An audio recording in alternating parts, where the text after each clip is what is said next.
நீங்கள் மாலை போட்டு மலை ஏறுறீங்கல்ல, பழனிக்கு போகிறீங்க, ஐயப்பா மலைக்கு போகிறீங்க, எல்லாம் மாலை போட்டு மலை ஏறுறீங்கல்ல, சாமிக்கு விரதம் வைக்கிறீங்கல்ல, ஒரு வாரத்துக்கு ஒரு பொழுது வைக்கிறீங்களே, அந்த மாதிரி டிஜிட்டல் ஃபாஸ்டிங்கை கையில் கொண்டு வாங்க. ஒரு நாளைக்கு 3 மணி நேரம் என் மனைவியுடனும் என் பிள்ளைகளுடனும் நான் இருக்கின்ற இந்த நேரத்தில் செல்போனை எடுக்க மாட்டேன். என் கணவனும் என் பிள்ளைகளும் வீட்டிற்கு வந்ததற்கு பிறகு என் செல்போனில் நான் தனிமையில் இருக்க மாட்டேன் என்று கணவனும் மனைவியும் தீர்ப்பு செஞ்சு கொண்டாலே போதும், பிள்ளை தானா திருந்தோம். நான் பல தடவை சொல்லிட்டேன் இந்த கொள்ளிக்கட்டையை பற்றி. இது நமக்கு நாமே வச்சுக்கிற தீ. எதுக்கு பாஸ்வேர்டு? மனைவிக்கு தெரியாதுங்க கணவன் பாஸ்வேர்டு, கணவனுக்கு தெரியாது மனைவி பாஸ்வேர்டு, உள்ள பாஸ்வேர்டு ரெண்டுத்துக்கும் தெரியாது. ஒருத்தர் வெளிநடப்பு செய்கிறார், இதெல்லாம் சொல்லி கொடுக்குறியா? என் குடும்பத்தில் குழப்பத்தை ஏற்படுத்துறதுக்கு நான் இப்போ வெளியில் போயிட்டு வரேன்ட்டு கிளம்புறாரு ஒருத்தர். சொல்லட்டுமா, குழந்தைகள் கிட்ட எவ்வளவு பாஸ்வேர்டு இருக்கு? வாட்ஸ்அப்க்கு ஒரு பாஸ்வேர்டு, ஃபேஸ்புக்கு ஒரு பாஸ்வேர்டு, இன்ஸ்டாகிராமுக்கு ஒரு பாஸ்வேர்டு. எனக்கு தெரியல. என் முதல்லலாம் ஃபோன் வந்தால் எல்லாரும் வீட்டுக்குள்ளே ஓடி வருவோம். லேண்ட்லைனில் ஒன்று இருந்துச்சு. இப்போ எல்லாம் ஃபோன் வந்தால் வீட்டை விட்டு வெளியில் போகுது, தனித்தனியாக போகுது. இதை கொஞ்சம் கவனிச்சு போமா. ஒன்றும் இல்லை, உங்கள் பாஸ்வேர்டை உங்கள் ஸ்பௌஸ்க்கு கொடுக்கணும்னு சொல்லலைண்ணா, நான் சொன்னதாலலாம் நீங்கள் தந்துட மாட்டீங்க. தந்தா கூட காலையிலேயே மாற்றிடுவீங்க. ஒன்றே ஒன்று சொல்கிறேன், usage of your digital gadgets just minimum it. உங்களுடைய யூசேஜ் இருக்குல்ல, அந்த யூசேஜை கொஞ்சம் குறைத்து கொள்ளுங்கள். உங்களுக்கு நீங்களே எப்பொழுதேனும் நெருக்கமாக உணர்ந்திருக்கிறீர்களா? நான் ஒரு நுட்பமான மிக மிக கம்பீரமான ஒரு விஷயத்தை இன்றைக்கு விதைத்துட்டு போகிறேன். ஒரு 6 மாசம் இருக்கோங்க, எனக்கு இந்த செய்தி வந்தது. 3 நிமிஷம் தான் காணொளி, என் வாழ்க்கையை புரட்டி போட்ட காணொளி. நான் அதை உங்களுக்கு சொல்லிவிட்டு போகிறேன். உங்களில் எத்தனை பேருக்கு அது புரிகிறது எனக்கு தெரியாது. நான் ஆயிரக்கணக்கான மக்களிடத்தில் பேசிக் கொண்டிருக்கிறேன். என் இலக்கு 1000 அல்ல, 1. ஒரு ஆளுக்கு புரிஞ்சிருச்சுன்னா என் பயணம் நிறைவு. இந்த மூங்கில் காட்டில் எந்த மூங்கில் அந்த புல்லாங்குழல்.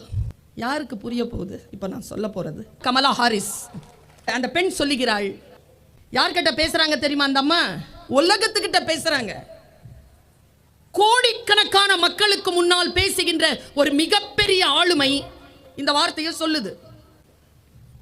என் கண்களில் அது பட்டது. நான் நேசிக்கின்ற என் மக்களிடத்தில் அதை என் மொழியில் கடத்துகிறேன், அவ்வளவுதான். அந்த அம்மா சொல்றாங்க, என் அம்மா பேர் ஷியாமலா, எங்க அப்பா பேர், எங்களுடைய தாத்தா பேர் கோபாலன்.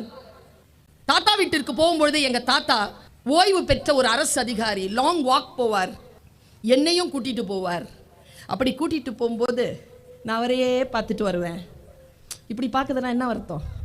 ரொம்ப குட்டி பாப்பான்னு அர்த்தம். 4 வயசு 5 வயசு, ரொம்ப குட்டி பாப்பா. இப்படி பார்த்துட்டு போவேன்.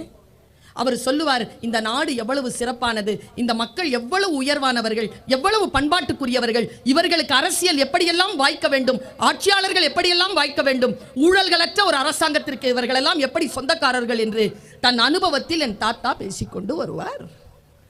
நான் அதை கேட்பேன். அதன் பிறகு 20 ஆண்டுகளில் என் தாத்தாவின் சொற்கள் என் ஆன்மாவுக்குள், என் உடலுக்குள், என் உதிரத்திற்குள் ஆழமாக பதிந்துவிட்ட காரணத்தினால் நான் சிவில் சர்வீஸ்ல ஆர்வம் கொண்டேன். 20 ஆண்டுகள் கழித்து இன்றைக்கு பல்வேறு விதமான போராட்டத்திற்கு மத்தியில் அரசியலில் புகுந்தேன். என் தாத்தாவின் சொற்களை பிடித்துக் கொண்டு நான் முன்னேறிய அந்த முன்னேற்றம் எங்கே கொண்டு வந்து என்னை நிறுத்தி இருக்கிறது தெரியுமா?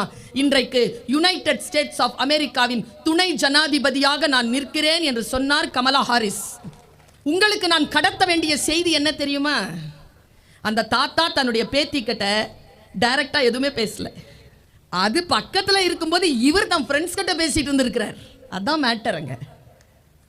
நாம் நம் குழந்தைகளிடத்தில் எதை டைரக்டா பேசுறோமோ அது அந்த குழந்தைகளை பாதிப்பதை விட நம் குழந்தைகளுக்கு முன்னால் நாம் அடுத்தவர்களோடு பேசுகின்ற பேச்சு அந்த குழந்தையை பாதிக்கிறது என்பதனை மட்டும் நீங்கள் புரிந்து கொள்ள வேண்டும் என்பதற்காக இதை சொன்னேன்.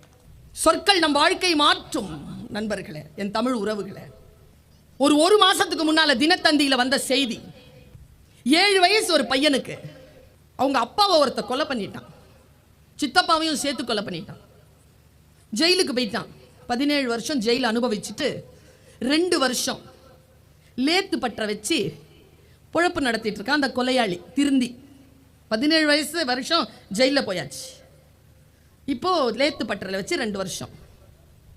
இந்த 7 வயசு பையன் இருக்கான்ல, அந்த பையன் 2-3 வருஷமா அந்த ஆளை பார்த்துக்கிட்டே இருந்து அந்த ஆளை தன் 4 நண்பர்களோடு சேர்ந்து கொலை பண்ணிட்டான். இப்ப வயசு அவனுக்கு 29.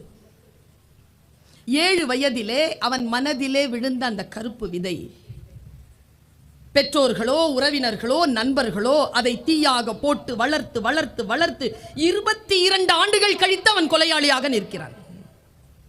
நான் கமலா ஹாரிஸையும் கொண்டு வந்து நிறுத்துகிறேன், இந்த கைதான பிள்ளையையும் கொண்டு வந்து நிறுத்துகிறேன். எதை நம் பிள்ளைகள் காதுகளில் போட்டுக் கொள்கின்றன? எத்தகைய சூழ்நிலைகளை அந்த பிள்ளைக்கு நாம் தருகிறோம்? தனி மனிதன் குடித்துக்கொள், ஆனால் தகப்பன் குடிக்க கூடாதுங்க.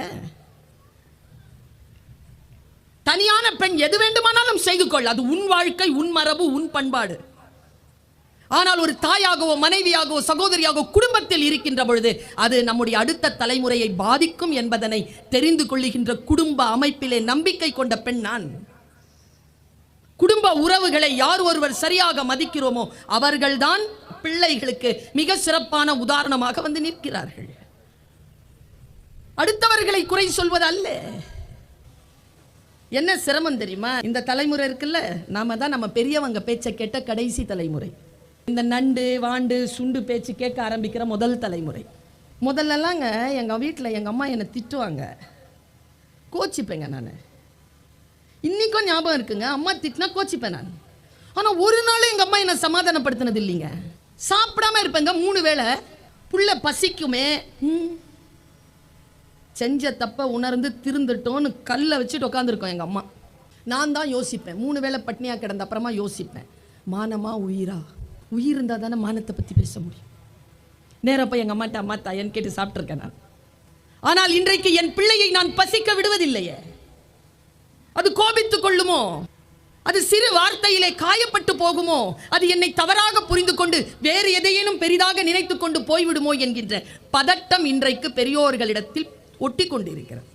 இன்னைக்கு நான் சொல்றேன், நம்ம எல்லாம் அம்மா அப்பா கொஞ்சம் விட்டு தான் பார்ப்போம், எங்கேயும் போகாது, சரியா வந்து சேரும். ஆனா விட மாட்டோங்கிறோமே, அந்த நூலை விடமாட்டேன் என்கிறோமே நாம். இந்த மனநிலையில் தான் ஒரு தலைமுறை வேறு தளத்திற்கு போய்கொண்டிருக்கிறது. கொஞ்சம் கண்டிப்புடனும் கொஞ்சம் ஜாக்கிரதையுடனும் நாம் இருக்க வேண்டும். பெற்றோர்களுக்கு சொல்லுகிறேன், இன்றைய பிள்ளைகள் நம் பேச்சை கேட்டு வளர்வதே இல்லை, நம்மை பார்த்து வளர்கிறார்கள்.